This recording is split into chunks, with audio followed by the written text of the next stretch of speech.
I was staring at the termination letter on my kitchen table, my 3-month-old daughter Emma sleeping peacefully in her bouncer beside me. The letterhead read BridgePoint Marketing Solutions in that familiar corporate blue I'd grown to love over 6 years. But the words below made my hands shake as I read them for the 3rd time. Position eliminated due to restructuring, effective immediately, no severance, benefits terminated. I had been fired while on maternity leave, not laid off, not downsized, fired, and they had the audacity to do it through certified mail while I was home recovering from an emergency C-section, learning how to breastfeed, and running on 2 hours of sleep per night. My name is Sarah Martinez, and 3 months ago, I was the marketing director at BridgePoint Marketing Solutions here in Austin, Texas. I had built their entire brand journey mapping methodology from scratch, managed their biggest client, Lone Star retail chain worth $3 million annually, and had just been promoted 6 months before announcing my pregnancy. I thought I was untouchable. I thought my work spoke for itself. I was wrong. But before we jump back in, tell us where you're tuning in from, and if this story touches you, make sure you're subscribed, because tomorrow, I've saved something extra special for you. The story really begins 9 months earlier, when I walked into Michael Thompson's corner office to share what I thought would be welcome news. I had been trying to get pregnant for 2 years, and finally, after several rounds of fertility treatments that had drained our savings, David and I were expecting our first child. Michael's reaction was everything I had hoped for and nothing I had expected. He stood up from behind his massive oak desk, walked around to where I was sitting, and gave me a warm hug. "Congratulations, Sarah," he said with what seemed like genuine excitement. "This is wonderful news for you and David. We'll make sure everything goes smoothly here while you're preparing for the new addition." I felt this wave of relief wash over me. I had been so nervous about telling him, having heard horror stories from other women about how their careers suddenly stagnated after announcing pregnancies. But Michael seemed different. BridgePoint had always marketed itself as a family-friendly company. They had flexible work arrangements, a decent parental leave policy, and several women in leadership positions. I thought I was safe. The first few months of my pregnancy went exactly as I had hoped. I continued managing the Lone Star retail account, which had grown under my leadership from a small regional campaign to a comprehensive digital transformation project spanning 14 stores across Texas. I had developed a proprietary system for mapping customer touchpoints that increased their customer retention by 37% in just 18 months. The client loved working with me specifically, often requesting that I personally handle their quarterly strategy sessions. I also continued mentoring Alex Rivera, our newest marketing coordinator who had joined the team fresh out of UT Austin. Alex reminded me of myself when I first started at BridgePoint, eager to learn, willing to stay late, and full of creative ideas that just needed some guidance and industry experience to flourish. I had spent countless hours teaching Alex the intricacies of client relationship management, campaign optimization, and the brand journey mapping process I had created. But as my pregnancy progressed, I started noticing subtle changes in how Robert Chen, our VP of Operations, interacted with me. Robert had joined BridgePoint about 2 years after I did, brought in to streamline operations and improve efficiency across departments. He was technically my peer, but he had been pushing for more oversight of the marketing department for months. The changes started small. Robert would schedule meetings during my doctor's appointments, even though I had blocked those times on the shared calendar months in advance. When I would reschedule, he would make comments about flexibility and team commitment. During our weekly leadership meetings, he started questioning my project timelines more aggressively, suggesting that perhaps we needed backup plans for my accounts. The comments became more pointed as my due date approached. During one particularly tense meeting about the Lone Star campaign launch scheduled for late spring, Robert leaned back in his chair and said, "Sarah, I'm just concerned about continuity. What happens if you're not available when they need critical decisions made? Maybe we should have Alex shadow you more closely, just in case." I bristled at the suggestion, but tried to stay professional. "I've documented everything thoroughly," I replied, "and I'll only be out for 12 weeks. The campaign launch isn't until June, and I'll be back in early May. There's plenty of time for a smooth transition and my full involvement in the launch." Robert smiled that thin smile he used when he thought he was being clever. "Of course, but babies don't always follow schedules, do they? Sometimes new mothers find they want to extend their leave, or they realize their priorities have shifted. I'm just thinking about what's best for the client." The room went quiet. I could feel the other department heads looking between Robert and me, unsure how to respond. Michael cleared his throat and said, "Sarah has always been reliable and professional. I'm sure she'll handle the transition appropriately and will support her decision, whatever it may be." But the seed had been planted. Over the next few weeks, I noticed Robert copying himself on more of my client emails, requesting additional documentation for processes I had been handling independently for years, and scheduling check-ins about projects that had been running smoothly under my management. I started keeping detailed records of every interaction, every email, every comment. My mother had worked in human resources for 25 years before retiring, and she had always told me to document everything in corporate environments. "You never know when you might need proof of what really happened," she would say. At the time, I thought she was being overly cautious.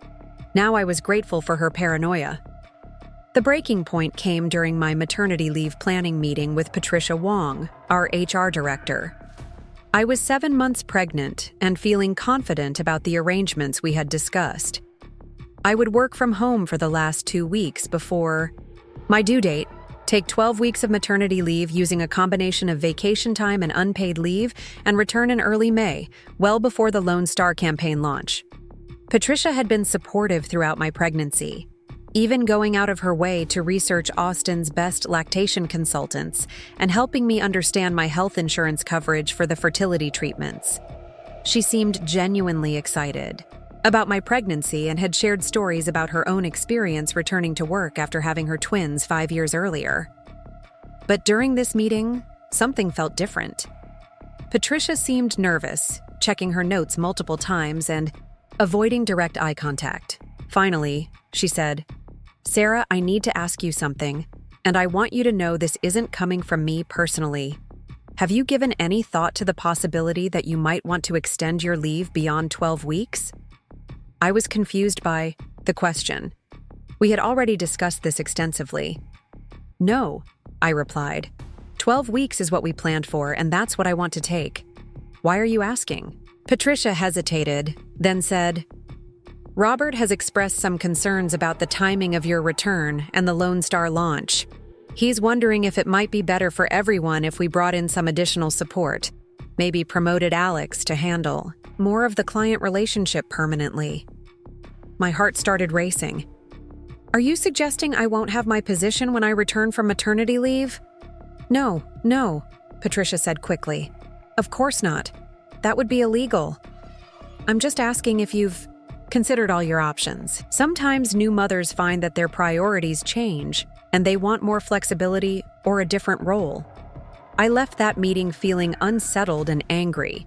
That evening, I called my friend Jenny Kim, who worked as a senior designer at BridgePoint and had become one of my closest confidants at the company. Jenny had taken maternity leave 3 years earlier and had returned to her same position without any issues. But she worked in the creative department, not under Robert's increasing sphere of influence. "Something's not right," I told Jenny over dinner at our favorite Mexican place on South Lamar. "Robert's pushing for changes to my client relationships, and now HR is asking if I want to extend my leave or take a different role when I come back." Jenny frowned as she considered this. "That doesn't sound like the Patricia I know. She was completely supportive when I went on leave." "What exactly did she say?" I repeated the conversation, and Jenny's expression grew more serious. "Sarah, you need to be careful. I've heard rumors that Robert's been pushing Michael to restructure the marketing department. He thinks there's too much overlap and that accounts should be managed more centrally through operations. This was the first I had heard about any restructuring plans. Jenny continued. I don't think it's specifically about your pregnancy, but the timing is suspicious. If he's been wanting to consolidate marketing under his control, your maternity leave gives him the perfect opportunity to test out new arrangements. That night, I couldn't sleep. I kept thinking about all the small comments, the additional oversight, the questions about my commitment and availability. Preparing and narrating this story took us a lot of time, so if you are enjoying it, subscribe to our channel. It means a lot to us. Now back to the story. I started going through my emails, looking for patterns and documenting every interaction I could remember with Robert over the past few months. What I found made my blood run cold. There was a clear escalation in his involvement with my projects, starting almost exactly when I had announced my pregnancy. Before that announcement, Robert rarely interacted with marketing beyond our monthly leadership meetings. After my announcement, he was suddenly interested in the details of campaign planning, client communications, and project timelines. I spent the weekend creating a comprehensive timeline of every comment, every meeting, every request for additional documentation. I also gathered performance reviews, client feedback, and project success metrics that clearly showed my value to the company. If something was going to happen, I wanted to be prepared.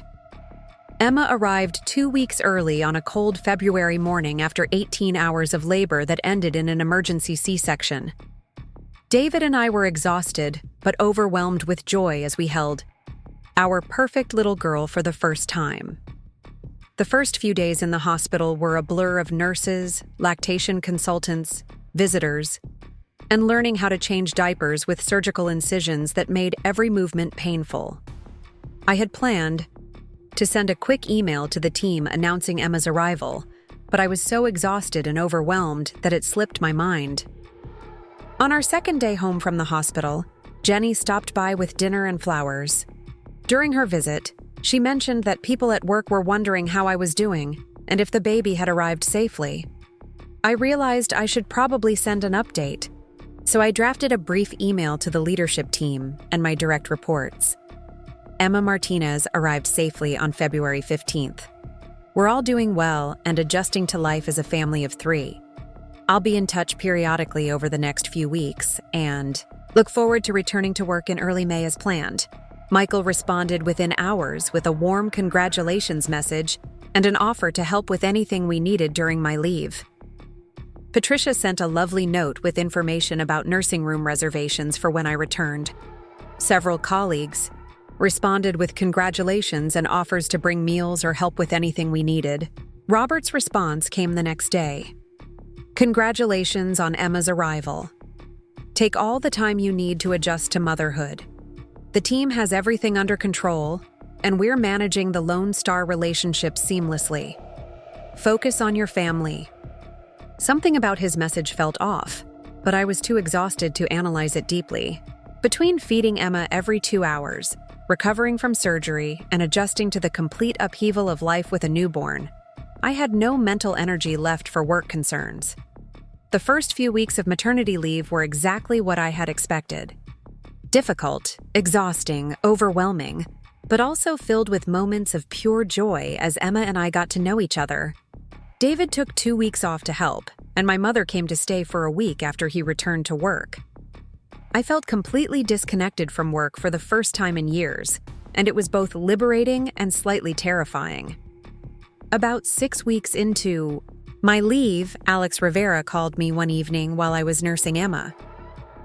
Alex apologized for bothering me, but had a question about the Lone Star account that they couldn't find documentation for. We had restructured their social media strategy right before I went on leave, and Alex couldn't locate the analytics benchmarks we had established for measuring success. I talked Alex through where to find the information and realized that some of my documentation might not have been as thorough as I had thought. I made a mental note to organize my files better when I returned and to schedule some transition meetings to ensure Alex had everything needed for ongoing success. A few days later, Alex called again. This time, the question was about client, billing procedures for the custom brand journey mapping sessions I conducted with Lone Star's regional managers. These sessions were something I had developed specifically for this client, and I had never fully documented the pricing structure or delivery methodology because I had always handled them personally.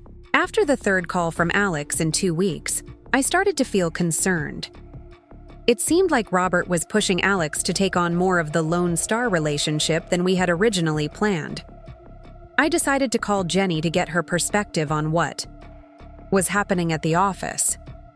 Jenny's voice sounded strained when she answered my call. "Sarah, I'm glad you called. There have been some changes since you've been out, and I wasn't sure if I should bother you with work stuff while you're on leave." "What kind of changes?" I asked, feeling my heart rate increase. Robert's been telling people that Alex is doing an amazing job managing the Lone Star account, and that maybe the marketing department has been over-resourced. He's also been having a lot of closed-door meetings with Michael about departmental efficiency and role optimization. I felt sick to my stomach. "Has anyone said anything specific about my position or my return?" "Not directly," Jenny said carefully, "but Patricia seems stressed whenever your name comes up, and Robert keeps talking about how smoothly everything is running with the current structure. Sarah, I think you need to be prepared for the possibility that they might try to change your role when you come back." That conversation kept me awake for the next 3 nights. I kept checking my email obsessively, looking for any communication from leadership about restructuring or changes to my position. Nothing came directly, but I noticed that I had been removed from several email distribution lists and was no longer copied on Lone Star communications. I decided to call Michael directly. We had always had a good relationship, and I thought he would be straight with me about any changes being planned. His assistant put me through immediately, and his voice sounded genuinely happy to hear from me. "Sarah, how are you doing? How's little Emma? I hope you're getting some rest and enjoying this time with her." "We're doing well," I replied. "Emma's growing so fast, and I'm starting to feel more like myself again." I was actually calling because I wanted to check in about my return timeline and see if there's anything I should be preparing for. There was a pause on the other end of the line. Then Michael said, "Actually, Sarah, there have been some changes while you've been out. Nothing dramatic, just some reorganization to improve efficiency. I think it would be better if we discuss the details when you're ready to return, rather than trying to explain everything over the phone." My stomach dropped. "What kind of changes, Michael? Is my position still available?" "Of course," he said quickly. "We'll definitely have a role for you when you're ready to come back. The details might be slightly different, but we value your contributions and want you to continue being part of the BridgePoint family." After I hung up, I sat in my living room holding Emma and trying not to cry. Michael's reassurances felt hollow, and his refusal to discuss specifics over the phone suggested that the changes were more significant than he was letting on. I called Lisa Davidson, the employment attorney my mother had recommended months earlier when I first started documenting Robert's behavior. Lisa had specializes in workplace discrimination cases, particularly pregnancy and maternity leave issues. When I explained the situation, she asked me to come in as soon as possible to review my documentation and discuss my options. Lisa's office was in a converted house near downtown Austin, and her calm, professional demeanor immediately put me at ease. She listened carefully as I walked through the timeline of events, from Robert's increasing involvement in my projects to the vague conversations about restructuring and changed roles. After reviewing my documentation, Lisa leaned back in her chair and said, "Sarah, you've done an excellent job keeping records. Based on what you've told me and what I see here, there are several potential violations of both federal and Texas employment law. The timing of these changes, combined with the comments about priorities and flexibility, suggests possible pregnancy discrimination." "What are my options?" I asked. Lisa explained that I could file a complaint with the Equal Employment Opportunity Commission, pursue a lawsuit for pregnancy discrimination, or try to work things out directly with the company first. She recommended that I return from maternity. leave as planned, and document any changes to my position or responsibilities. If the company had indeed violated anti-discrimination laws, having clear evidence of how my role had changed would strengthen any potential legal case. I left Lisa's office feeling more prepared but also more anxious about returning to work. I spent the remaining weeks of my maternity leave organizing my documentation, researching my legal rights, and trying to prepare mentally for whatever I might face when I returned to BridgePoint. The termination letter arrived on a Tuesday morning, when Emma was exactly 12 weeks old. I had been planning to return to work the following Monday and had already arranged childcare with a wonderful nanny who lived in our neighborhood. Instead, I was sitting at my kitchen table, reading the most devastating professional news of my career. The letter was brief and coldly professional. Due to organizational restructuring and budget constraints, your position as marketing director has been eliminated effective immediately. Your final paycheck and information about Cobra health insurance coverage will be mailed separately. Please return any company property within 5 business days. There was no mention of my 6 years of service, no acknowledgement of my contributions to the company's growth, no explanation of what organizational restructuring meant or why it had happened during my maternity leave. I was simply gone, erased, eliminated. I called Lisa Davidson immediately, and she asked me to come in that afternoon with the termination letter and any other communications I had received from the company. When I arrived at her office, Lisa's expression was grim as she read through the letter. "This is textbook pregnancy discrimination," she said. "The timing, the lack of warning, the elimination of your position while you were on protected leave. It's exactly the kind of case that employment law was designed to prevent." Over. The next hour, Lisa explained my legal options in detail. We could file an EEOC complaint within 180 days of the discriminatory action. We could also pursue a civil lawsuit against BridgePoint for pregnancy discrimination, wrongful termination, and potentially other violations depending on what we discovered during the legal process. The thought of suing my former employer was terrifying and exhausting. I was already overwhelmed with caring for Emma, and the idea of adding a legal battle to my life felt impossible. But Lisa helped me understand that this wasn't just about me. If BridgePoint could fire me for taking maternity leave, they could do it to other women. My case could help establish protections for future employees. I decided to move forward with both the EEOC complaint and a civil lawsuit. Lisa began the process of formal discovery, requesting documents about the organizational restructuring, communications about my termination, and information about who had taken over my responsibilities. What we discovered during discovery was even worse than I had imagined. Internal emails showed that Robert had been planning to eliminate my position since my 2nd trimester of pregnancy. He had specifically told Michael that my maternity leave provided the perfect opportunity to test whether the marketing department could function with fewer senior-level employees. Most damaging was an email Robert had sent to Patricia Wong about 2 weeks before Emma was born. In it, he wrote, "Sarah's maternity leave gives us a chance to prove that Alex can handle the client relationships independently.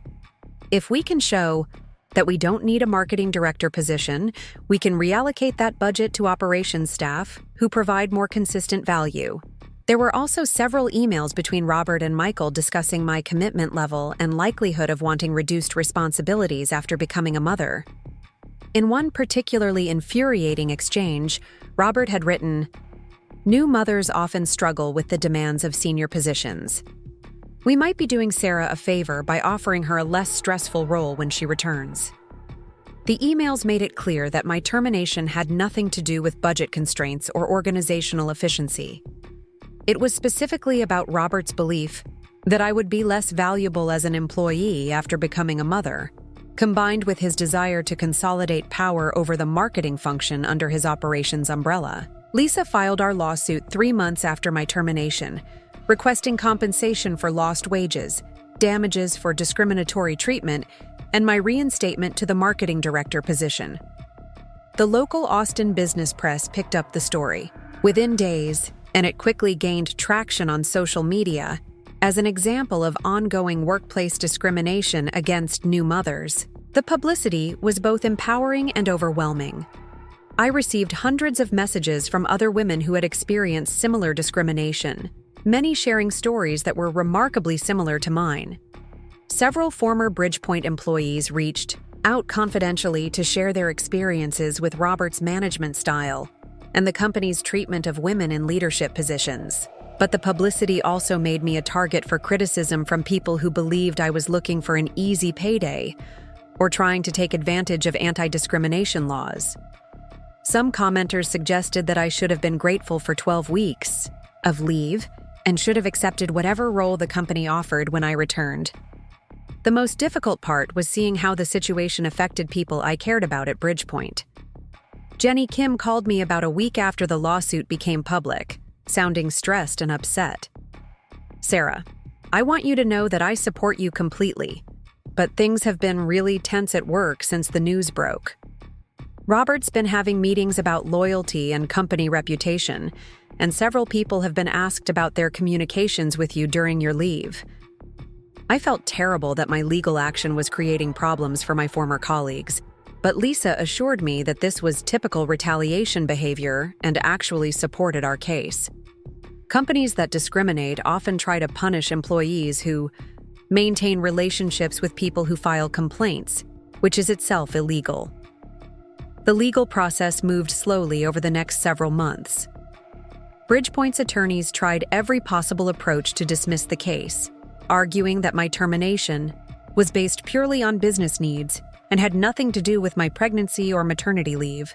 They claimed that the organizational restructuring had been planned for months and that the timing was coincidental. But our evidence was overwhelming. The email trail clearly showed that my termination was planned specifically around my maternity leave, and several depositions revealed that no other positions had been eliminated as part of the supposed organizational restructuring. Alex Rivera had been promoted to marketing manager with a salary increase, and Robert had hired 2 new operations staff members during the same period, when budget constraints supposedly necessitated my elimination. The breakthrough came when Jenny Kim agreed to testify about conversations she had witnessed between Robert and other employees about my pregnancy and expected changes to my priorities after becoming a mother. Jenny was terrified about the potential impact on her own career, but she felt strongly that the discrimination I had experienced was wrong and needed to be addressed. During her deposition, Jenny testified about specific comments Robert had made during leadership meetings about pregnant employees and new mothers. In one particularly damaging statement, she recalled Robert saying that the company needed to be realistic about what working mothers could contribute and should plan accordingly when making staffing decisions. Armed with this testimony and the BridgePoint extensive email evidence, Lisa felt confident that we had a strong case for trial. However, she also began exploring settlement negotiations with BridgePoint's attorneys. The company was facing significant negative publicity, and several clients had expressed concerns about the discrimination allegations. The settlement discussions revealed just how much my departure had cost BridgePoint beyond the legal fees and negative publicity. Lone Star Retail had terminated their contract 2 months after my firing, citing dissatisfaction with the account management and strategic direction under the new structure. They had specifically requested my involvement in campaign planning, and when they learned I was no longer with the company, they decided to move their business to a competitor. Other clients had also expressed concerns about continuity and the loss of the brand journey mapping methodology I had developed. Alex Rivera, despite being talented and hardworking, lacked the experience and client relationships necessary to maintain the sophisticated strategic consulting that had become BridgePoint's signature service offering. The company's revenue had dropped by nearly 15% in the 6 months following my termination, and they had been forced to hire 2 additional senior-level employees to try to rebuild the client relationships and strategic capabilities they had lost. After 8 months of legal proceedings, BridgePoint agreed to a settlement that included financial compensation equivalent to 2 years of my salary, a formal apology acknowledging that my termination violated employment discrimination laws, and a commitment to implement comprehensive anti-discrimination training for all management staff. Most importantly to me, the settlement included a provision requiring BridgePoint to establish a clear maternity leave policy that explicitly prohibited retaliation against employees who take protected leave. They also agreed to create an independent reporting mechanism for discrimination complaints, removing the potential for management conflicts of interest in handling such issues. The day the settlement was finalized, I felt a complex mix of emotions. Relief that the legal battle was over, satisfaction that we had achieved meaningful changes at BridgePoint, but also sadness about how my career there had ended and anxiety about what came next professionally. I had been out of work for over a year, caring for Emma and managing the lawsuit. The legal victory felt hollow in some ways because I still didn't have the career I had been building or the professional identity that had been so important to me before becoming a mother. But as I reflected on everything that had happened, I realized that the experience had taught me something crucial about my own strength and the importance of standing up for what's right, even when it's difficult and costly. I had always been someone who avoided conflict and tried to work within existing systems to achieve success. The lawsuit had forced me to fight publicly for my rights and the rights of other women facing similar discrimination. 3 months after the settlement, I received an unexpected phone call from Maria Rodriguez, the CEO of an Austin-based marketing consultancy that specialized in working with companies on diversity and inclusion initiatives. Maria had followed my case in the press and was impressed by both my professional background and my willingness to challenge discrimination. She offered me a position as Director of Strategic Consulting, focusing specifically on helping companies develop inclusive workplace policies and avoid the kind of discrimination issues that had ended my career at BridgePoint. The role would allow me to use my marketing expertise while also addressing the systemic problems that had personally affected me. I accepted Maria's offer and discovered that my experience with pregnancy discrimination had actually enhanced my professional value rather than limiting it. Clients trusted my insights about workplace inclusion because I had lived through discrimination and understood its impact on both individuals and organizations.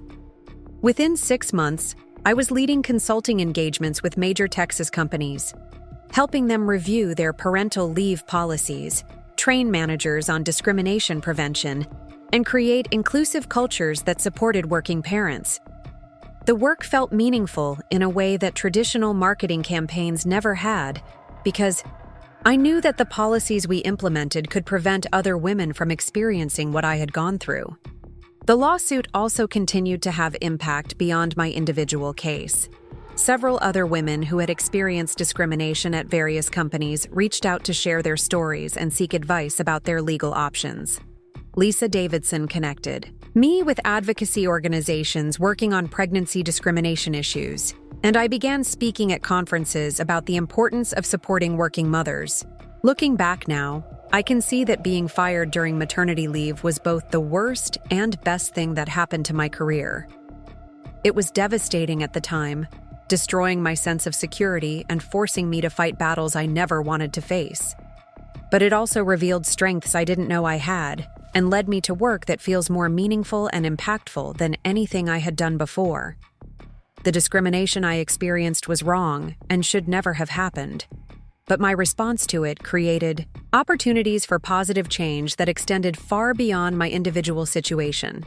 Sometimes the worst professional setbacks can become the foundation for something better, if you're willing to fight for what's right and trust that your worth isn't determined by how one company chooses to treat you. Emma is now 18 months old, and she's growing up with a mother who fought for her rights and won. I hope that by the time she enters the workforce, the kind of discrimination I experienced will be truly unthinkable rather than just illegal.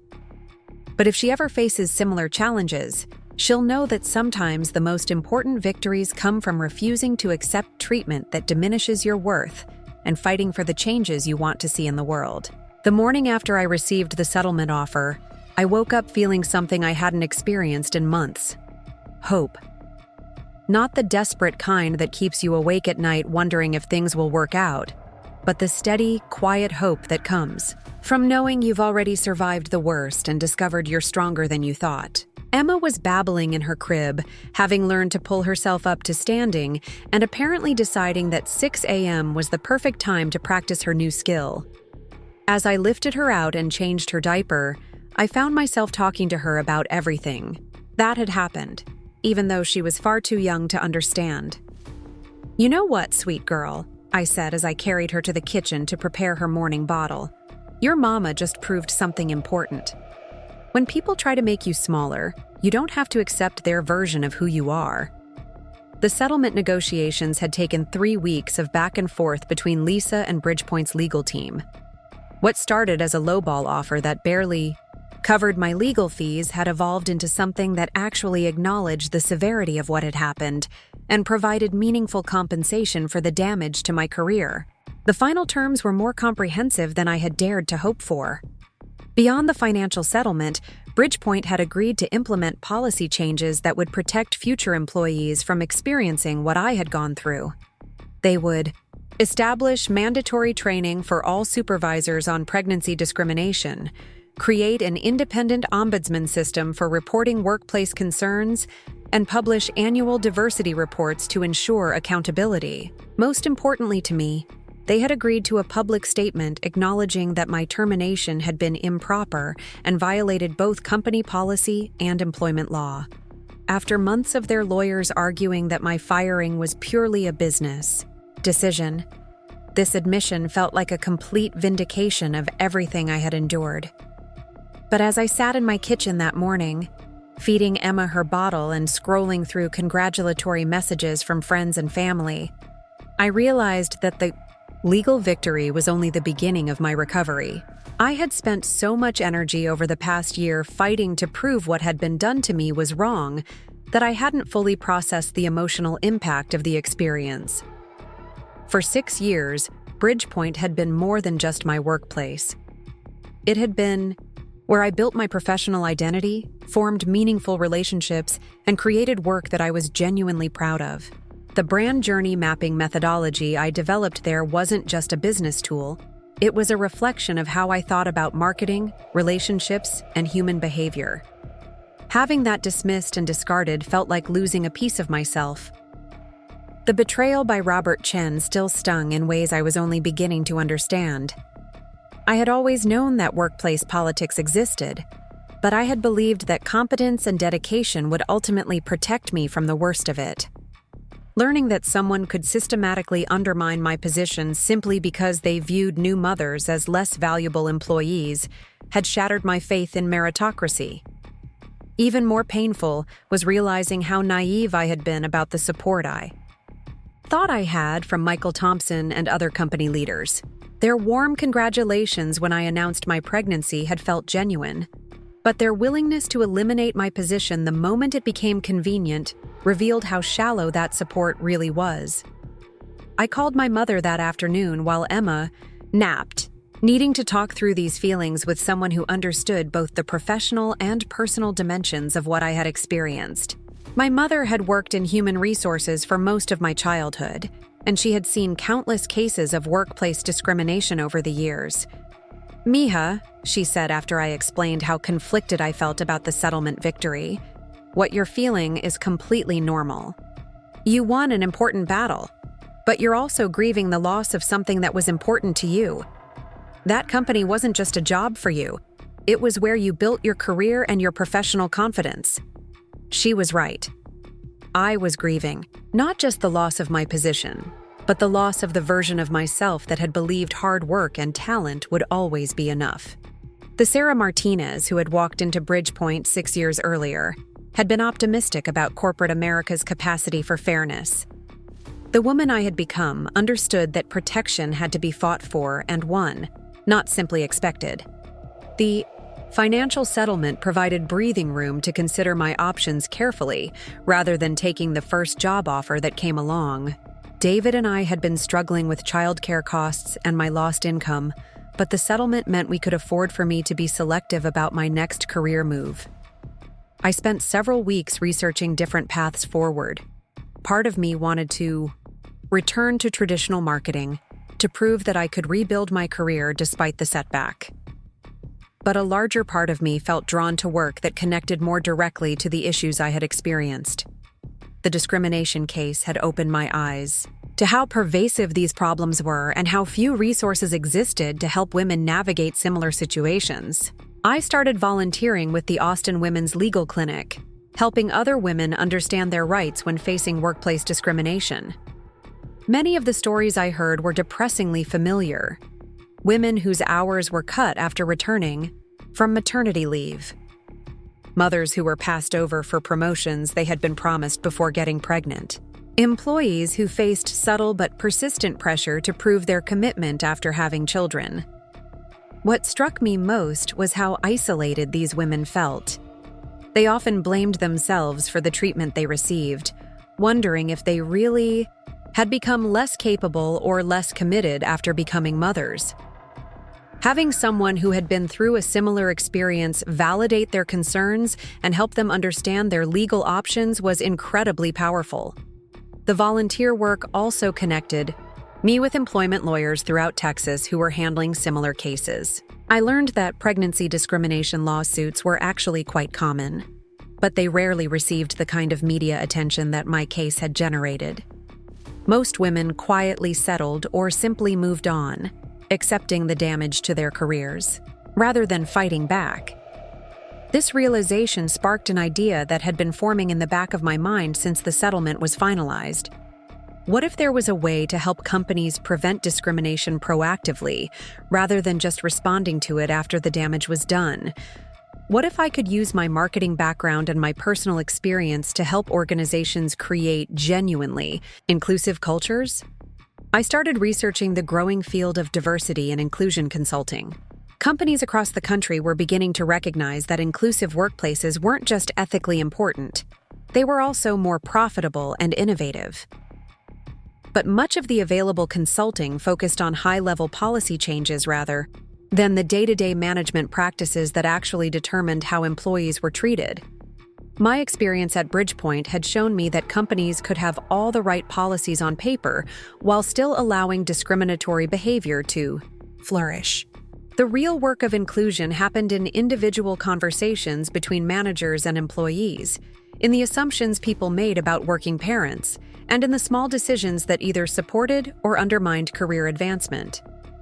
I began developing a framework for inclusion consulting that combined traditional organizational development approaches with real-world insights from discrimination cases. The goal was to help companies identify and address the subtle biases that led to problems like what I had experienced at BridgePoint. The framework had 3 core components. First, comprehensive assessment of existing policies and practices, including anonymous employee surveys and focus groups designed to surface hidden problems. Second, customized training programs that went beyond generic diversity workshops to address specific challenges identified in each organization. Third, ongoing monitoring and support to ensure that changes were actually implemented and sustained over time. I spent months refining this approach, consulting with employment lawyers, diversity experts, and organizational psychologists to ensure that it was both legally sound and practically effective. I also interviewed dozens of women who had experienced workplace discrimination to understand the patterns and warning signs that companies should be watching for. The process of developing this framework felt like reclaiming agency over my career in a way that simply finding another traditional job wouldn't have provided. Instead of just recovering from what had happened to me, I was creating something that could prevent other women from going through similar experiences. When I felt ready to launch my consulting practice, I reached out to several contacts in Austin's business community to gauge interest in the services I was proposing. The response was more positive than I had expected.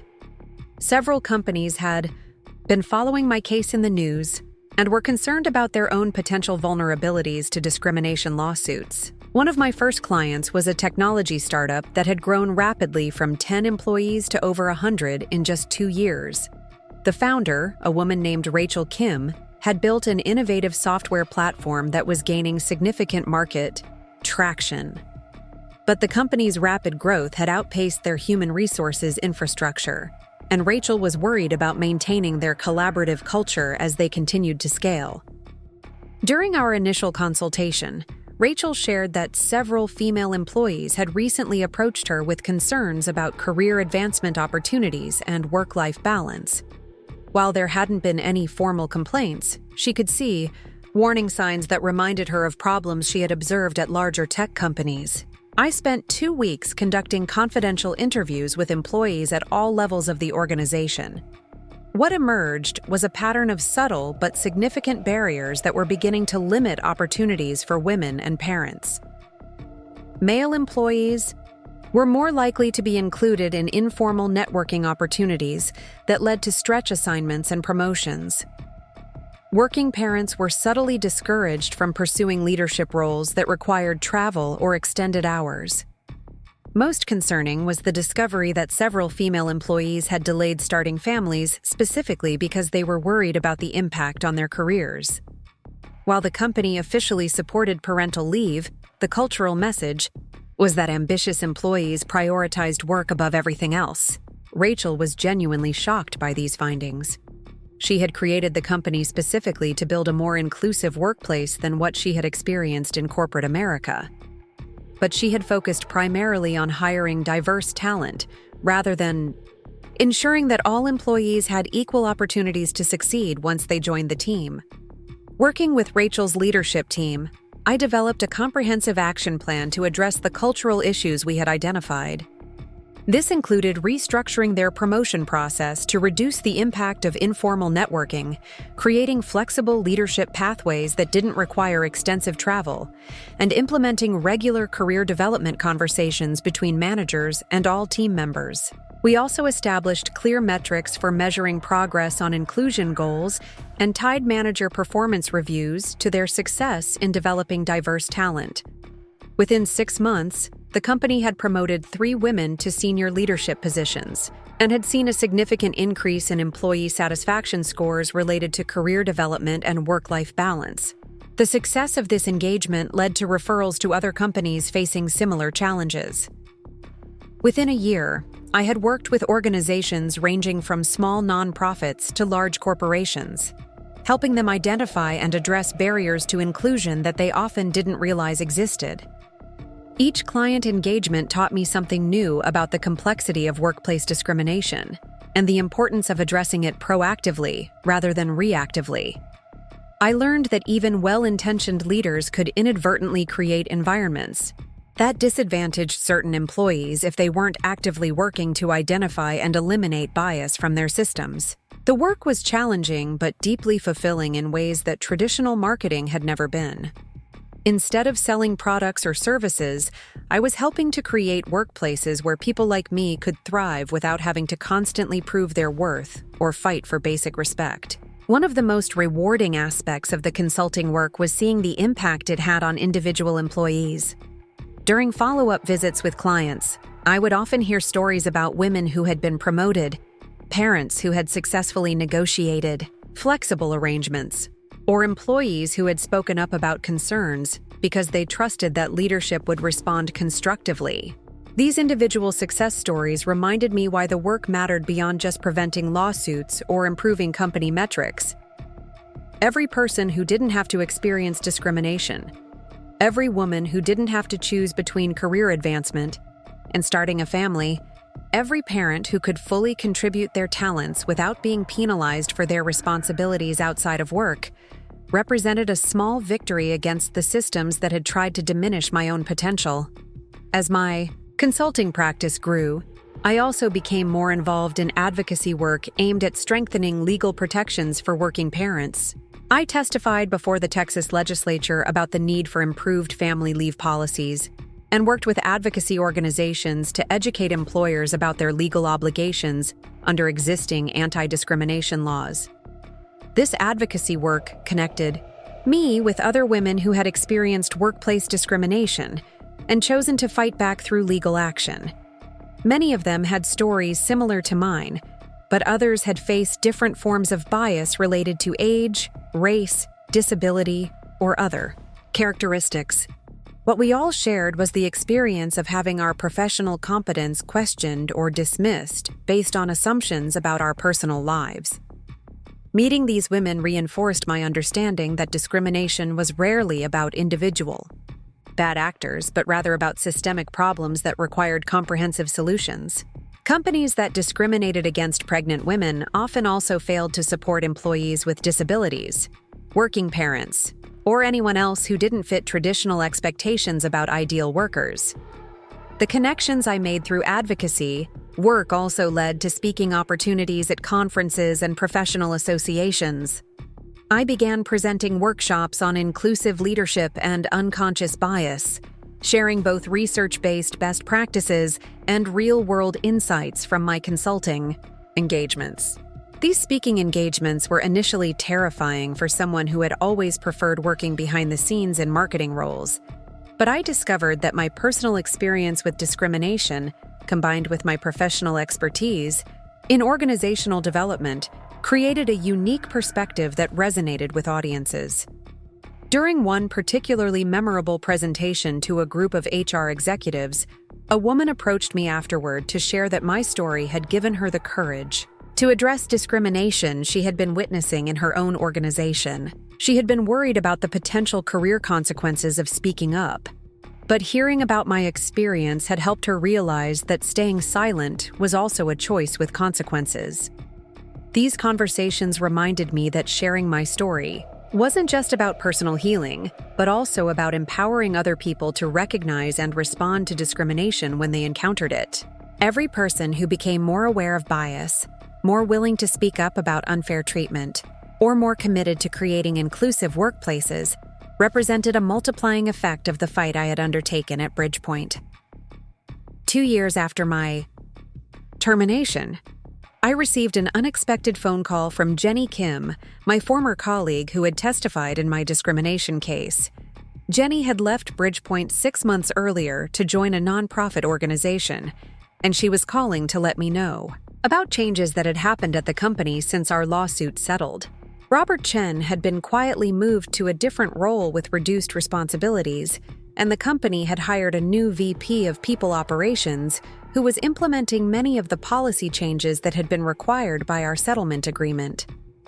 More significantly, several employees had used the new ombudsman system to report concerns about workplace treatment, and the company was taking these complaints seriously. Jenny also shared that Alex Rivera, who had been promoted to replace me, had struggled significantly with the client relationships and strategic responsibilities that had been part of my former role. The Lone Star retail account that had been so important to the company had ultimately terminated their contract and moved to a competitor, citing concerns about strategic direction and account management. This news provided a bittersweet form of validation. I had known that my contributions to BridgePoint were significant, but seeing the concrete consequences of my absence confirmed just how much value I had provided. It also reinforced my belief that the discrimination I experienced hadn't just been personally devastating, but had also been bad business for the company. However, I also felt sadness about the impact on Alex, who had been caught in the middle of a situation not of their making. Alex was talented and hardworking, but had been set up to fail by being asked to take on responsibilities that required years of experience and relationship building that couldn't be quickly replicated. The call from Jenny also made me reflect on how much my life had changed since leaving BridgePoint. When I was terminated, I thought my career was over. I couldn't imagine how I would rebuild professionally while caring for a young child and dealing with the emotional trauma of discrimination. But the path that had emerged from that crisis had led to work that was more meaningful and impactful than anything I had done before. My consulting practice was thriving. My advocacy work was creating real change in policy and practice, and I was helping other women navigate similar challenges with greater success than I had initially experienced.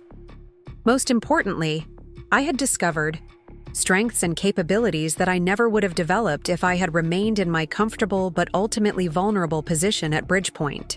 Fighting discrimination had required me to become more assertive, more strategic, and more resilient than I had ever been before. Emma, now a toddler with strong opinions about everything from breakfast choices to playground equipment, was growing up with a mother who had fought for her rights and won. While I hoped she would never face the kind of discrimination I had experienced, I knew that if she did, she would have both legal protections and personal examples that could help her respond effectively. The work I was doing was also contributing to a broader cultural shift in how companies thought about inclusion and employee rights. Each organization that implemented more inclusive practices, each manager who learned to recognize and address bias, each employee who felt empowered to speak up about unfair treatment, represented progress toward workplaces where discrimination would be truly unthinkable rather than just illegal. Looking back on everything that had happened since that devastating morning when I received my termination letter, I could see how each painful step had been necessary to reach this point. The discrimination I experienced was wrong and should never have happened, but my response to it had created opportunities for positive change that extended far beyond my individual situation. The legal victory had been important for establishing that pregnancy discrimination wouldn't be tolerated, but the real victory was in the work that emerged from that experience. Every woman who didn't have to choose between career advancement and starting a family, every employee who felt supported in bringing their whole self to work, every organization that created genuinely inclusive practices represented a lasting legacy of the fight I had been forced to undertake. As I tucked Emma into her crib that night, I whispered the same thing I had been telling her since she was born. You are valuable exactly as you are, sweet girl. Don't ever let anyone convince you otherwise. And if they try, remember that sometimes the most important thing you can do is refuse to accept their version of who you're supposed to be. The discrimination lawsuit had ended, but the work of creating more inclusive workplaces was just beginning. And I was grateful to have discovered that my greatest professional setback had led to my most meaningful work. 3 years had passed since I first walked into Lisa Davidson's law office with a termination letter and a 3-month-old baby, desperate for someone to tell me that what happened wasn't my fault. Now, I was sitting in the green room of Good Morning Austin, waiting to be interviewed about my new book, Breaking the Silence, A Working Mother's Guide to Workplace Rights, while Emma played quietly with her coloring books at my feet. The transformation felt surreal. The woman who had once been too intimidated to challenge Robert Chen's microaggressions was about to appear on live television to discuss systemic workplace discrimination. The career that I thought had ended with that cruel termination letter had evolved into something I never could have imagined when I was sitting in BridgePoint's sterile conference rooms, trying to prove my worth through 60-hour work weeks. My consulting practice had grown beyond Austin, with clients throughout Texas and increasingly across the Southwest. What had started as a desperate attempt to rebuild my professional life had become a thriving business focused on helping companies create genuinely inclusive workplaces. More importantly, it had connected me with hundreds of women who had faced similar discrimination and were fighting back in their own ways. The book had emerged from those conversations. After hearing story after story of pregnancy discrimination, retaliation against working mothers, and subtle but devastating bias that derailed women's careers, I realized that individual legal victories weren't enough. We needed to change the broader conversation about working mothers and help women recognize discrimination when they experienced it. Writing the book had been emotionally exhausting in ways I hadn't expected.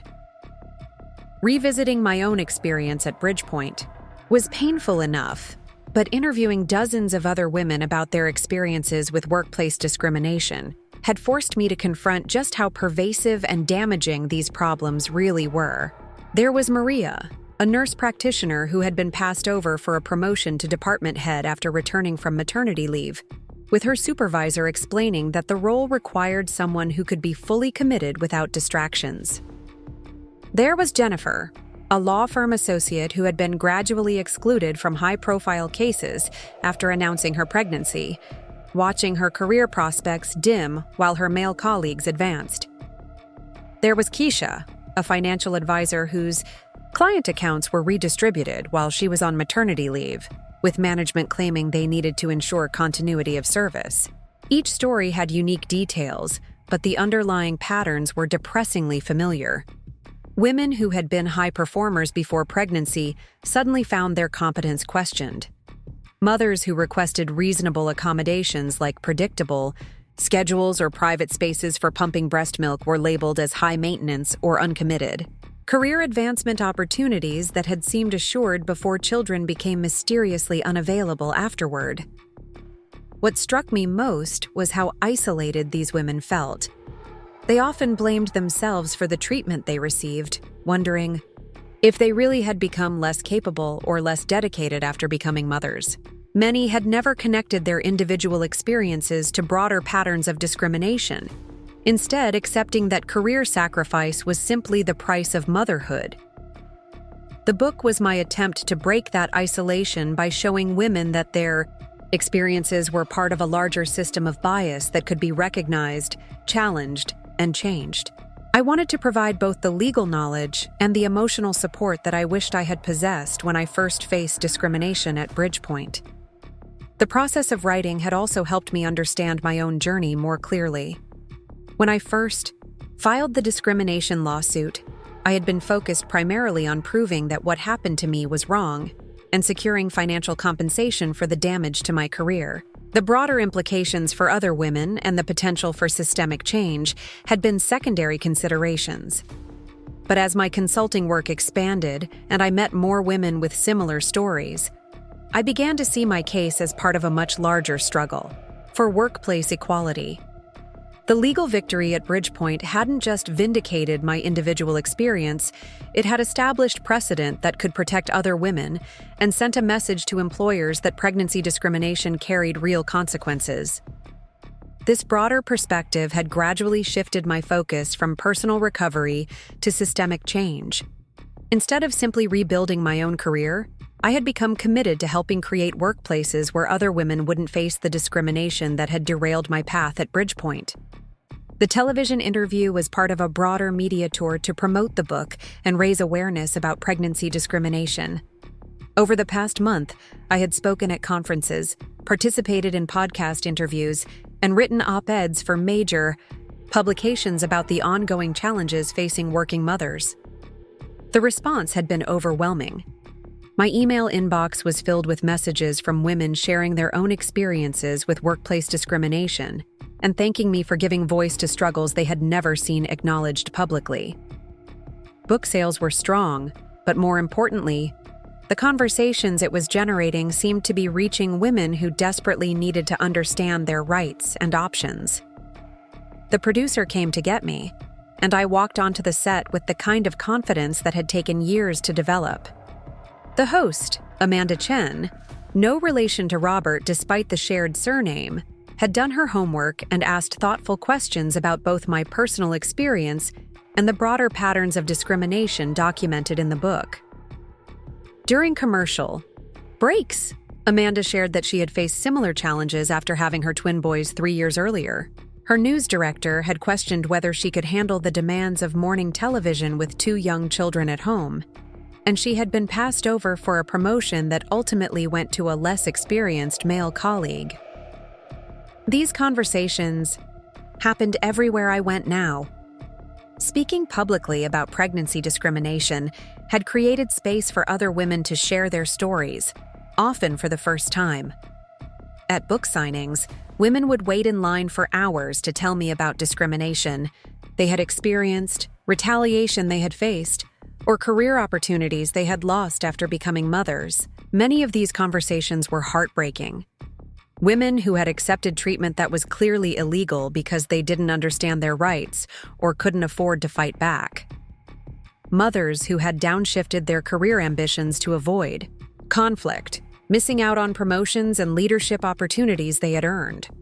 Families who had suffered financially because women's careers had been derailed by discrimination that employers faced no consequences for perpetrating. But there were also inspiring stories of women who had fought back successfully, companies that had changed their practices after facing legal challenges, and younger employees who were entering the workforce with greater awareness of their rights and higher expectations for inclusive treatment. The book tour also connected me with other advocates working on related issues. I met researchers studying the motherhood penalty in various industries, lawyers specializing in employment discrimination cases, and activists working to strengthen legal protections for working parents. These connections had led to invitations to testify before legislative committees and participate in policy discussions at both state and federal levels. One of the most significant opportunities had come from an invitation to speak at the National Conference on Workplace Equality in Washington, D.C. The audience included corporate executives, policymakers, legal experts, and advocacy organizations from across the country. My presentation focused on the business case for preventing pregnancy discrimination, using data from my consulting engagements to show how inclusive practices improved both employee satisfaction and company performance. After the presentation, I was approached by Dr. Patricia Williams, a researcher at Georgetown University who had been studying the long-term career impacts of pregnancy discrimination. Her data showed that women who experienced discrimination during pregnancy or maternity leave were significantly more likely to leave their careers entirely or accept lower-level positions than women who received supportive treatment from their employers. Dr. Williams invited me to collaborate on a research study that would follow women over time to better understand the factors that determined whether they successfully recovered from discrimination or continued to face career limitations. Years later, the study would combine her quantitative research methods with my qualitative insights from consulting work and advocacy. This research collaboration represented another evolution in my work beyond individual consulting and advocacy. By contributing to the academic understanding of pregnancy discrimination, I could help build the evidence base needed to support policy changes and legal reforms that would protect future generations of working mothers. The study was still in its early stages, but preliminary findings confirmed what I had observed through my consulting work. Women who received strong legal representation, had access to financial resources during legal proceedings, and found alternative career paths that valued their skills were more likely to recover professionally from discrimination. Women who lacked these advantages often experienced long-term career damage that affected their family's economic stability for years. These findings reinforced my commitment to making resources and support more accessible to women facing discrimination. The book was one step toward that goal, but I was also working with advocacy organizations to develop workshops, online resources, and peer support networks that could help women navigate these challenges more effectively. One of the most rewarding aspects of this work was seeing how it empowered individual women to advocate for themselves more effectively. At a recent workshop in Houston, a participant named Rosa shared that reading my book had helped her recognize subtle discrimination she had been experiencing at her marketing firm. Instead of accepting the treatment as inevitable, she had documented the discriminatory behavior and successfully negotiated better accommodations for pumping breast milk and flexible scheduling. Another workshop participant, Sandra, had used information from the book to file a complaint with the Equal Employment Opportunity Commission after being passed over for a promotion following her return from maternity leave. Her case was still pending, but having legal support and understanding her rights had given her the confidence to fight back, rather than accepting the discrimination silently. These individual victories might seem small compared to the systemic nature of workplace discrimination, but they represented exactly the kind of change I had hoped to inspire. Every woman who refused to accept discriminatory treatment, every employer who faced consequences for bias, every workplace that improved its practices to avoid legal liability contributed to broader cultural transformation. The success of the book had also created new opportunities to expand my impact beyond individual consulting engagements. I had been invited to develop training programs for several large corporations, helping them move beyond generic diversity workshops to address the specific challenges facing working mothers and pregnant employees. These corporate training programs were more intensive than typical diversity initiatives, involving multi-day workshops for managers, policy review sessions with HR teams, and ongoing coaching to ensure that changes were actually implemented. The goal was to create lasting organizational change rather than just checking boxes for compliance purposes. One of my most successful corporate partnerships had been with a technology company in Dallas that was struggling with high turnover among female employees. Exit interview data showed that many women were leaving after starting families, citing lack of support for working mothers and limited advancement opportunities. The CEO, Janet Morrison, had built the company from a small startup to a major player in the cybersecurity industry, but she was concerned that their growth was creating cultural problems that could damage their long-term competitiveness. She had hired me to conduct a comprehensive assessment of their workplace culture and develop recommendations for improvement. The assessment revealed familiar patterns of subtle discrimination and unconscious bias. Managers made assumptions about working mothers' availability and commitment levels. Meeting schedules and travel requirements often conflicted with parenting responsibilities without consideration for accommodations. Performance evaluations reflected bias against employees who needed flexibility for family obligations. Working with Janet's leadership team, we developed a comprehensive action plan that addressed both policy changes and cultural transformation. This included restructuring promotion criteria to focus on results rather than face time, creating flexible leadership pathways that didn't require extensive travel, and implementing bias training that went beyond awareness to provide specific tools for inclusive decision-making. The results had been impressive. Within 18 months, the company had promoted more women to senior positions than in the previous 5 years combined. Employee satisfaction scores related to work-life balance and career development had increased significantly. Most importantly, turnover among female employees had dropped by 40%, saving the company significant recruitment and training costs. The success of this engagement had led to referrals to other companies facing similar challenges. I was now working with organizations ranging from small nonprofits to Fortune 500 corporations, helping them identify and address barriers to inclusion that they often didn't realize existed. Each client engagement taught me something new about the complexity of workplace discrimination and the importance of addressing it comprehensively rather than piecemeal. I learned that even well-intentioned leaders could inadvertently create environments that disadvantaged working mothers if they weren't actively working to identify and eliminate bias from their systems. The corporate training work also provided valuable insights that informed my advocacy efforts and research collaborations. I could see which interventions were most effective at changing behavior, which resistance patterns were most common, and which organizational factors predicted successful culture change. This practical experience had made me a more effective advocate for policy changes at the legislative level.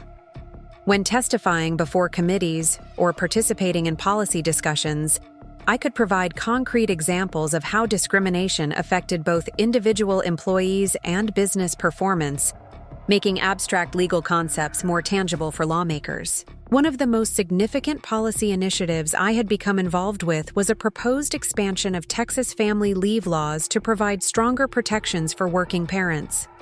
The current law provided minimal protections compared to other states, and advocates were working to strengthen both leave entitlements and anti-retaliation provisions.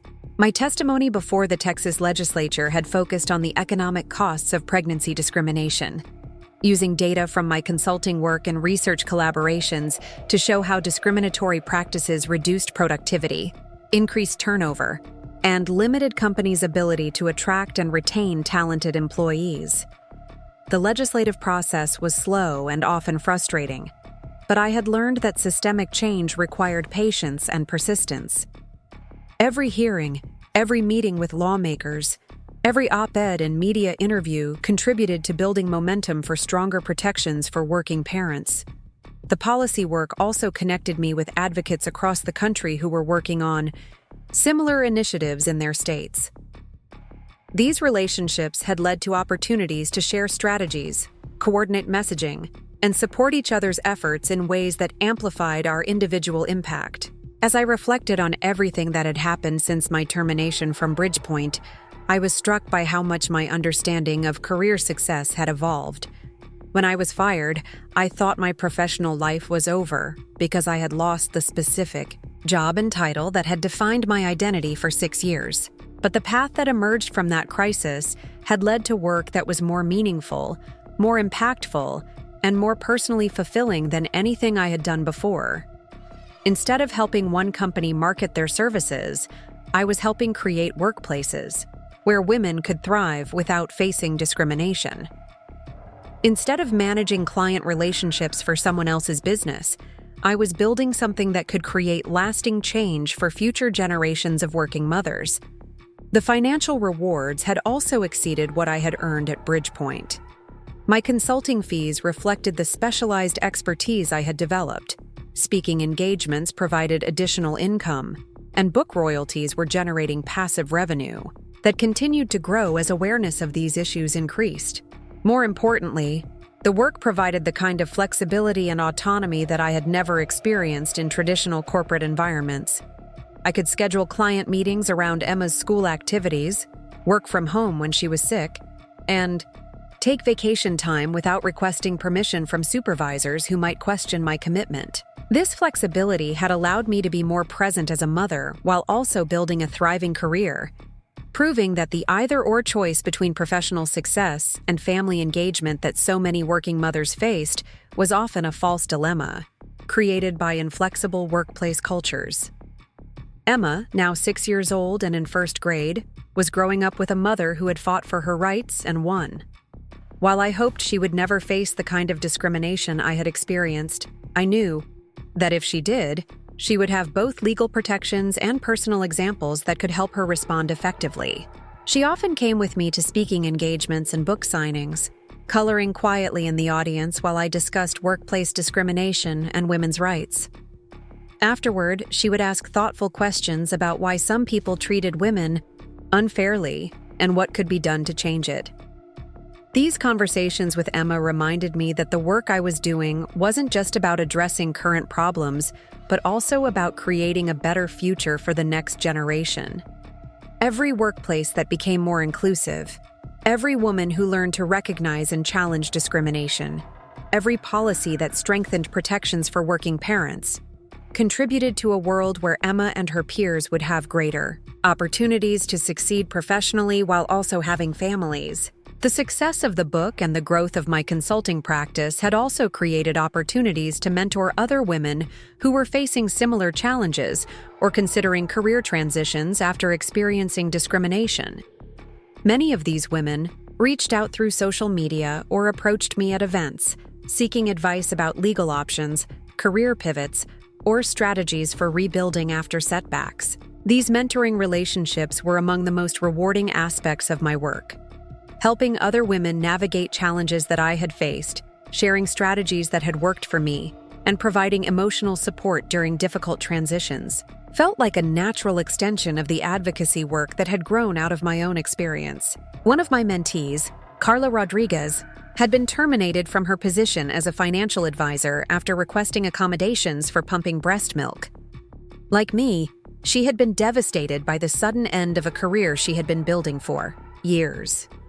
But unlike my experience, Carla had access to resources and support that helped her respond more quickly and effectively. With guidance about her legal options and encouragement to document everything carefully, Carla had filed a discrimination complaint and secured a settlement within 6 months of her termination. More importantly, she had used the experience as motivation to start her own financial planning practice focused on helping women and families navigate major life transitions. Carla's success illustrated how much the landscape for working mothers had improved in just a few years. Greater awareness of discrimination, stronger legal precedents, more resources for women facing workplace bias, and changing cultural attitudes about work-life balance had created more opportunities for positive outcomes when discrimination occurred. But there was still significant work to be done. Despite increased awareness and stronger legal protections, pregnancy discrimination cases continued to be filed regularly across the country. Many women still lacked access to effective legal representation, and subtle forms of bias remained common in workplaces that had eliminated more overt discrimination.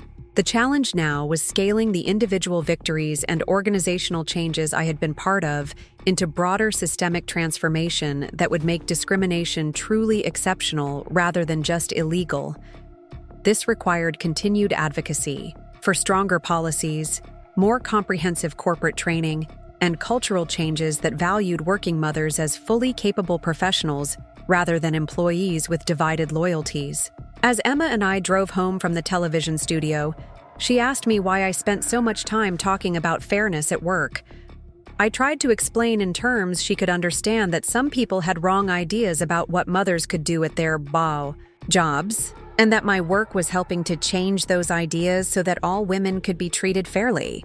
She thought about this for a moment, then said that it seemed obvious that mothers should be treated the same as everyone else at work, since they were the same people they had been before having babies. Her simple logic captured something that many adults seem to struggle with understanding despite years of diversity training and anti-discrimination policies.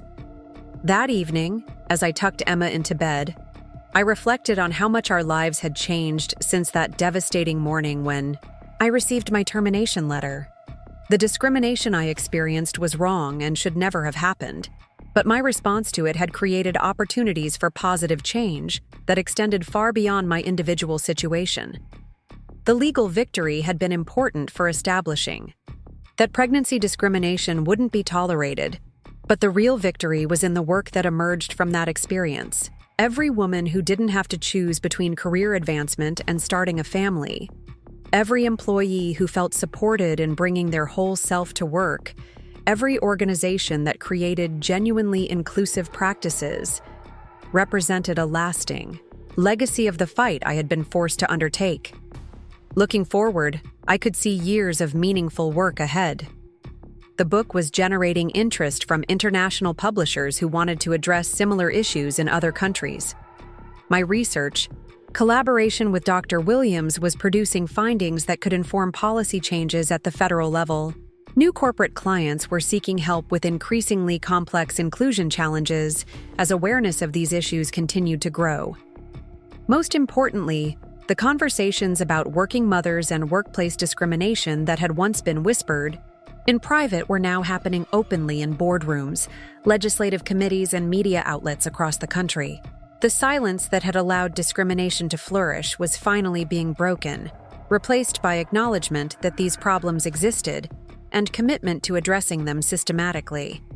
The transformation felt complete in some ways, but I knew it was really just the beginning of a much larger effort to create workplaces where all employees could thrive regardless of their family status or personal circumstances. That work would require continued vigilance, ongoing advocacy, and persistent effort to challenge bias wherever it appeared. But I was no longer the isolated working mother who had felt powerless in the face of discrimination.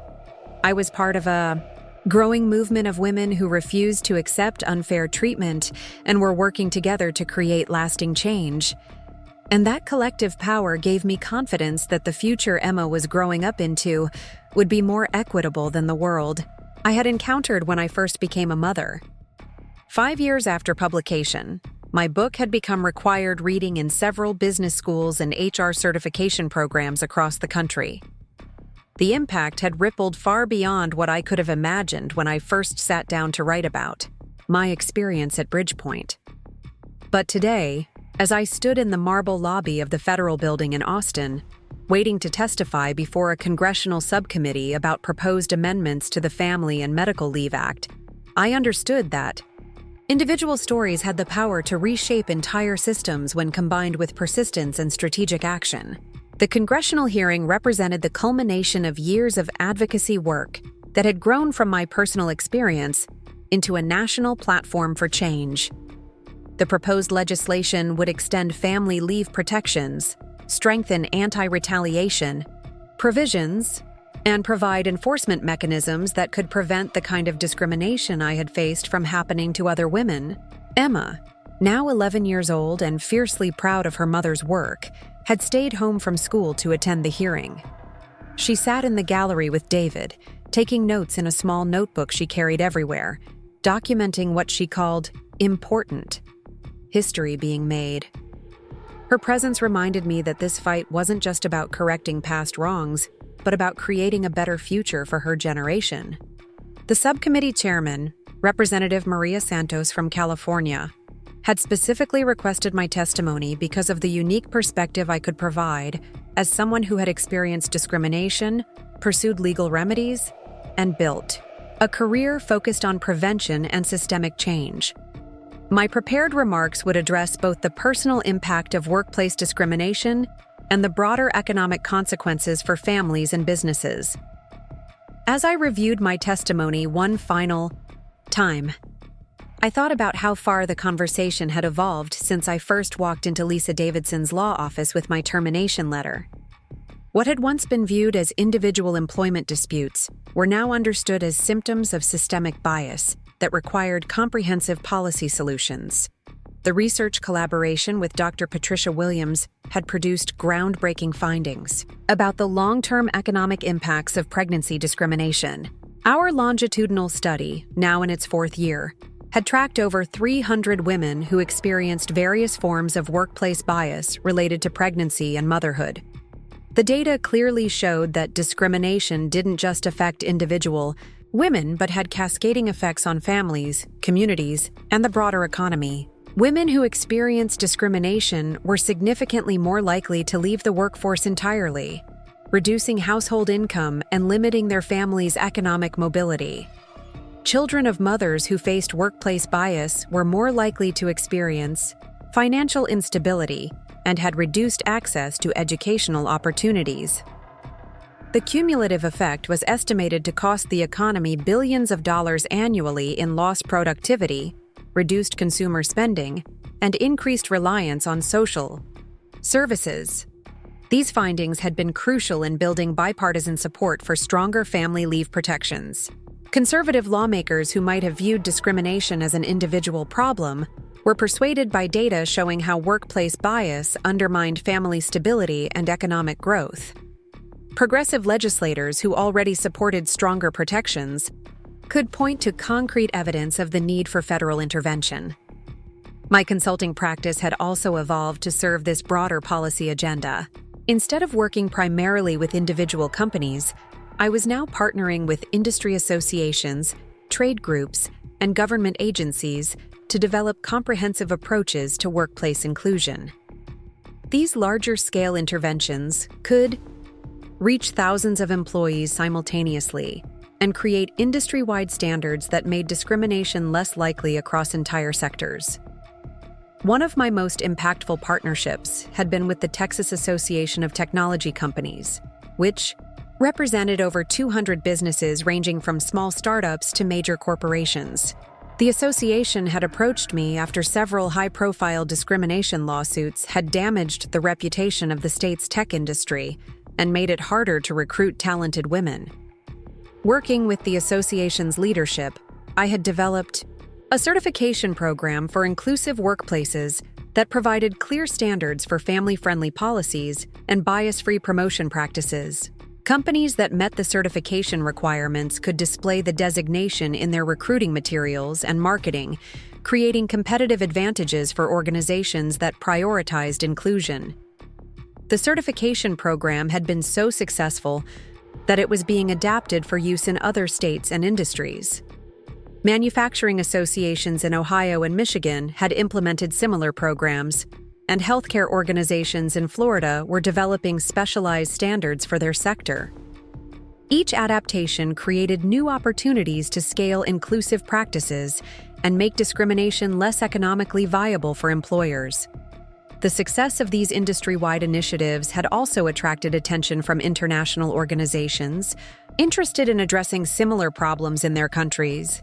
I had been invited to speak at conferences in Canada, the United Kingdom, and Australia about strategies for preventing pregnancy discrimination and supporting working mothers. These international speaking engagements had revealed that workplace bias against mothers was a global phenomenon, not just an American problem. Women in other countries faced similar challenges with career advancement after having children, subtle discrimination during pregnancy, and assumptions about their commitment and capabilities as employees. But I had also learned that some countries had implemented policies and cultural practices that provided better support for working mothers.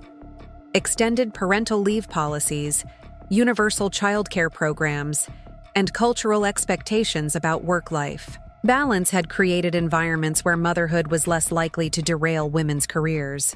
These international comparisons had informed my advocacy for stronger policies in the United States and provided examples of successful approaches that could be adapted for American workplaces. The congressional testimony I was about to deliver would reference several of these international models as evidence that comprehensive family leave policies were both feasible and economically beneficial. The hearing room was packed with advocates, policy experts, business representatives, and journalists covering the proposed legislation.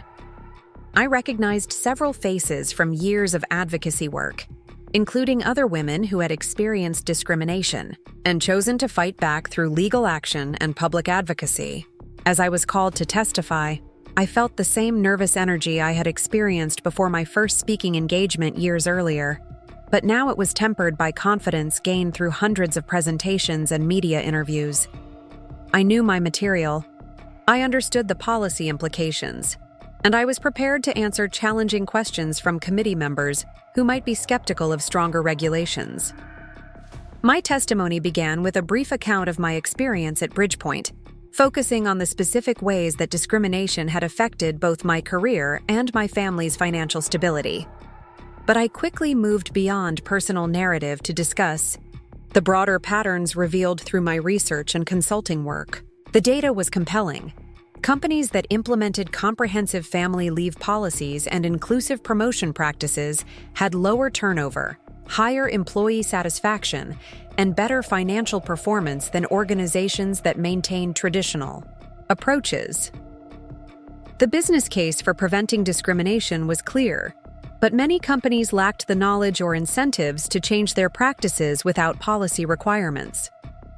I testified that voluntary approaches to workplace inclusion, while valuable, were insufficient to address systemic bias that affected millions of working mothers. Federal legislation was needed to establish minimum standards, provide enforcement mechanisms, and create incentives for companies to go beyond basic compliance. The questions from committee members were thoughtful and challenging. Several representatives asked about the costs of implementing stronger family leave policies and whether small businesses could afford the proposed requirements. I was able to reference case studies from my consulting work showing that inclusive practices often paid for themselves through reduced turnover and improved productivity. Other questions focused on enforcement mechanisms and how to prevent retaliation against women who filed discrimination complaints. I testified about the importance of independent reporting systems and the need for meaningful penalties that would deter discriminatory behavior rather than treating it as a cost of doing business. The most pointed questions came from representatives who were concerned about federal overreach and preferred state-level solutions to workplace discrimination. I acknowledged the value of state innovation while arguing that federal standards were necessary to protect women who lived in states with weaker employment protections. After my testimony concluded, I was approached by several other witnesses and advocates who wanted to discuss collaboration opportunities and share updates on their own work.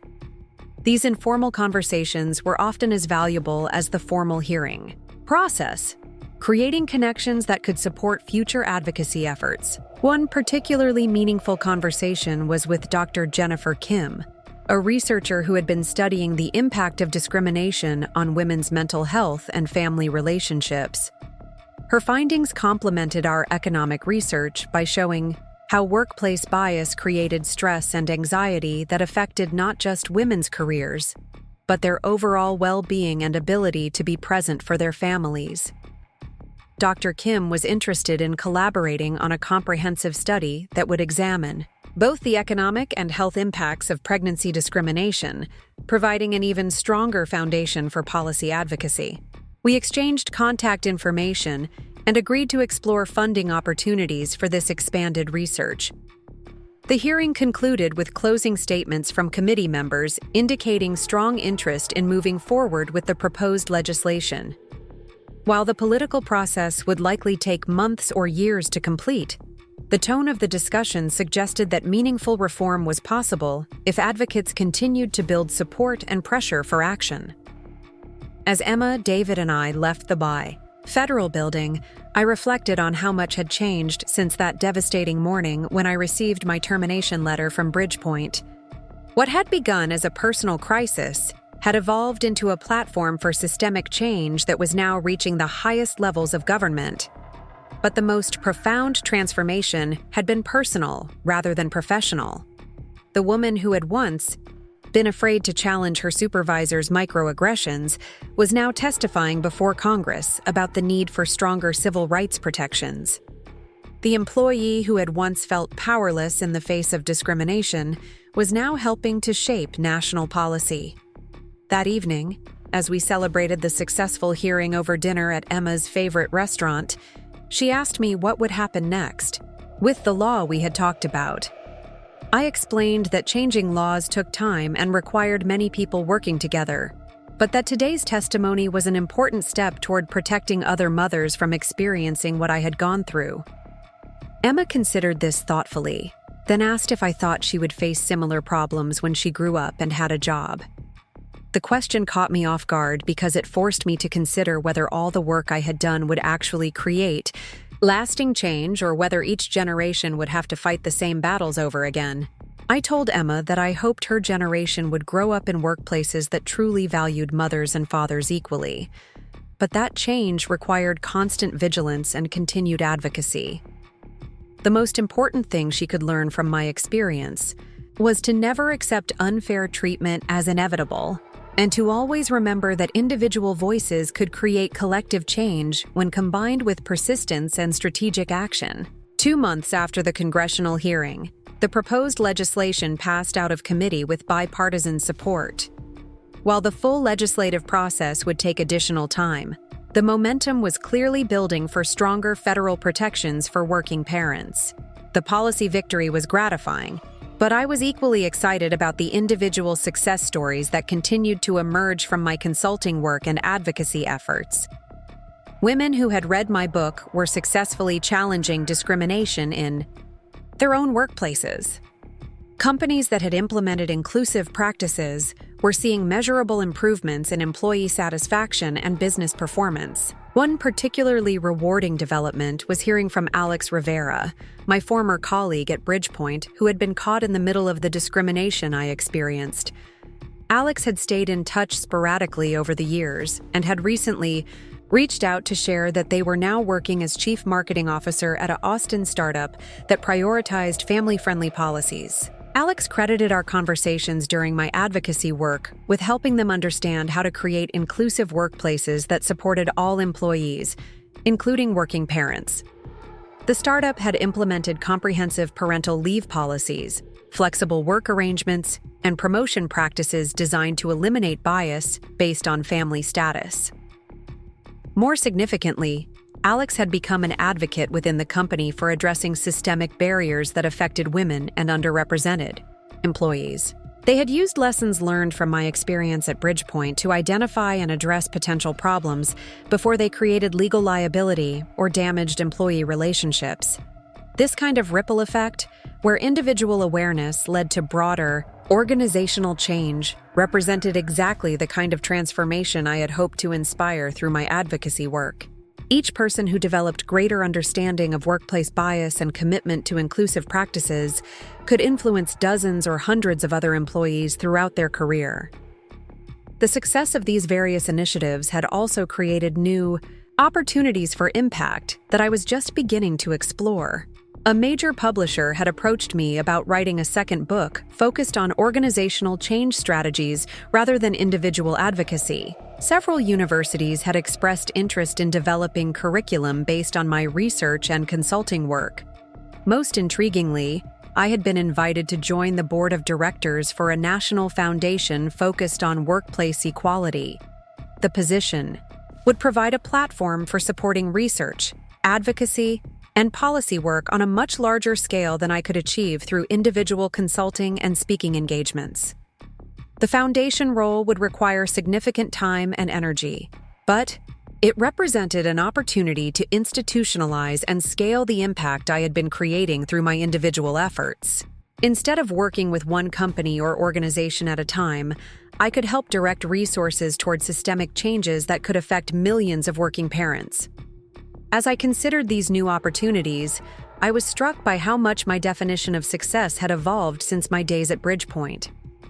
When I was first building my career in marketing, success meant climbing the corporate ladder, earning promotions, and gaining recognition within my company and industry.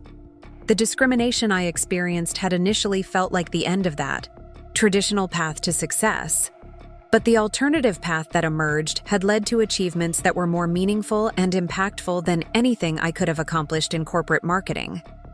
Instead of helping one company sell products, I was helping to create systemic changes that could improve working conditions for countless women and families. The financial rewards had also exceeded what I had earned in traditional employment. But more importantly, the work provided the flexibility and autonomy that allowed me to be fully present as both a professional and a mother.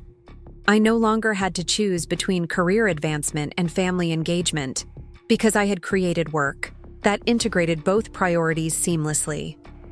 This integration was perhaps the most valuable outcome of my journey through discrimination and recovery. The false choice between professional success and family commitment that had been used to justify my termination at BridgePoint had been revealed as exactly that, a false choice created by inflexible workplace cultures rather than inherent limitations. Emma was now old enough to understand that her mother's work was unusual and important.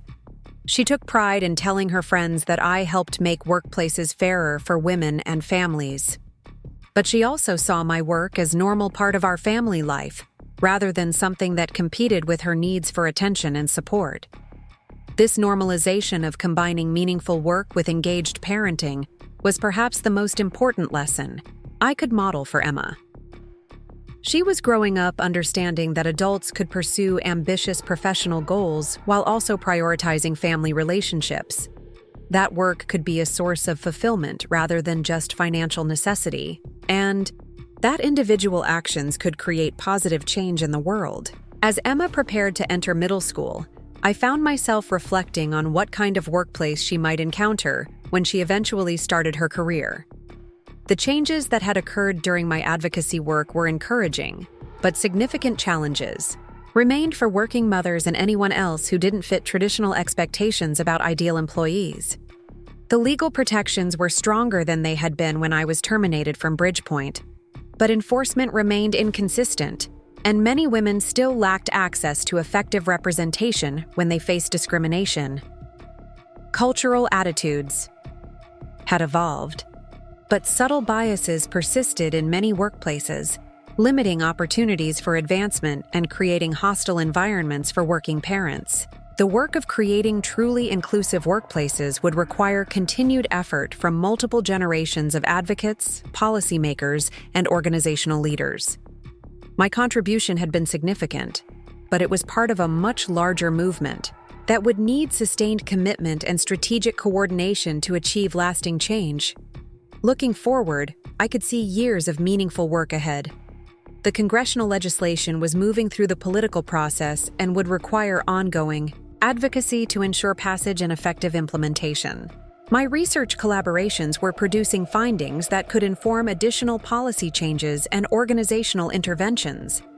New corporate clients were seeking help with increasingly complex inclusion challenges as awareness of these issues continued to grow.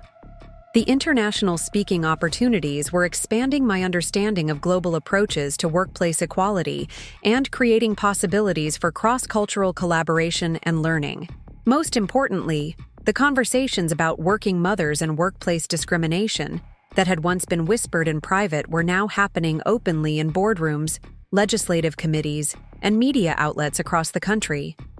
The silence that had allowed discrimination to flourish was being broken, replaced by acknowledgement that these problems existed and commitment to addressing them systematically. As I tucked Emma into bed that night, she asked me if I was proud of the work I had done since leaving BridgePoint. The question surprised me because I had been so focused on the ongoing challenges and future opportunities that I hadn't fully acknowledged how much had been accomplished. I told Emma that I was proud of refusing to accept unfair treatment, of fighting back when it would have been easier to stay quiet, and of using my experience to help create positive changes for other women and families. But I was most proud of showing her that setbacks could become opportunities for growth, and that individual voices could create collective change when combined with persistence and strategic action. The discrimination I experienced at BridgePoint had been devastating at the time, threatening to derail not just my career, but my family's financial stability and my sense of self-worth.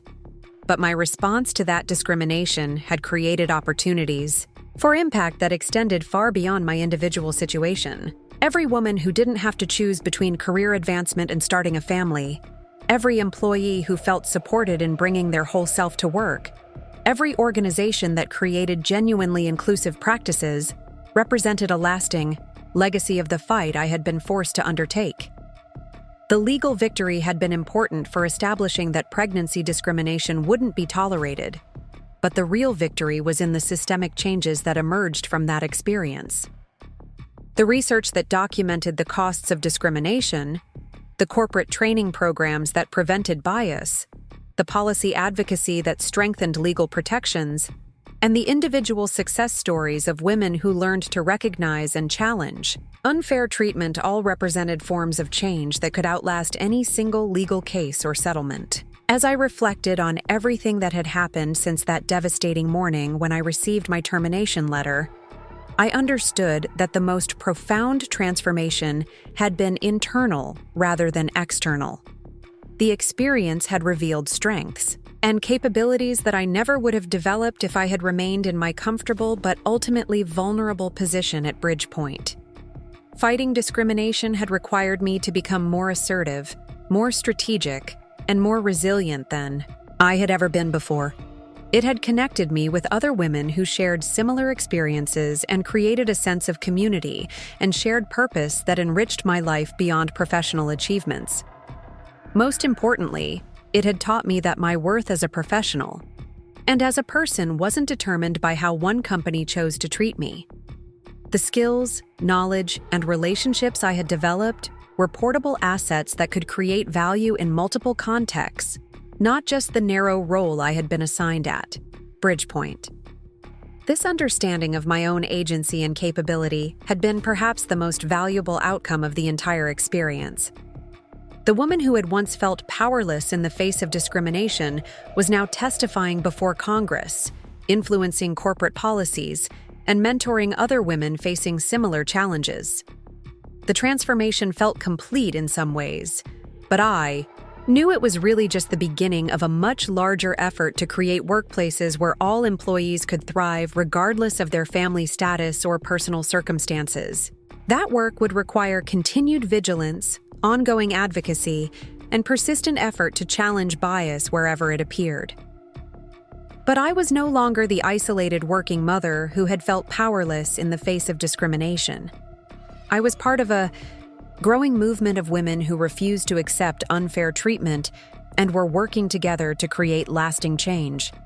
And that collective power gave me confidence that the future Emma was growing up into would be more equitable than the world I had encountered when I first became a mother. The foundation they had tried to bury me under had indeed become the one I stood on, stronger and more determined than ever before. And from that foundation, I would continue building bridges toward a more just and inclusive future for all working families. Up next, you've got 2 more standout stories right on your screen. If this one hit the mark, you won't want to pass these up. Just click and check them out.